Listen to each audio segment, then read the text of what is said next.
Hey everybody, what's up and welcome back to today's video guys. And today guys, I'm going to go ahead and be showing you how to go and fix the problem that you might be having with Odoo if your discount codes are showing as an invalid code at checkout.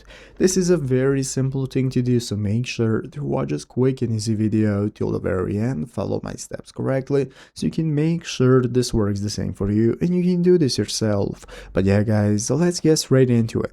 So the first thing we want to do is to go and open up the official Odoo website right here, odoo.com, if you have not already. So if you do not already have it open up, go right there and it's going to open up the main page. From there in the upper right corner we can get started logging in. If you do not already have an account, you can just go ahead and get started signing up for one. If you have an account, just go ahead and log in. So once you've logged in, this is going to be the home page. From there in the upper left corner we can get started accessing the editor menu. We're going to have our configuration tab, site settings, and so on. So let's go ahead and take a look at how to fix the problem if your discount codes are not working. As you can see right here in the official Odoo forum, somebody already asked the same question. So as you can see, somebody already asked the same question about discount not working. So basically what you need to do is go to the configuration in your settings to make sure they're set up right. Here at the top of the screen you're going to have the configuration tab. If you're running a store, you're going to be able to access your sales module and then enable discounts by navigating the discount and loyalty under products and setting up the code. Make sure the code is set up correctly. But if you're sure you have done everything correctly and it still isn't working, what you want to do is go to the forums for yourself and post a thread asking for help as well. Explain what the problem is,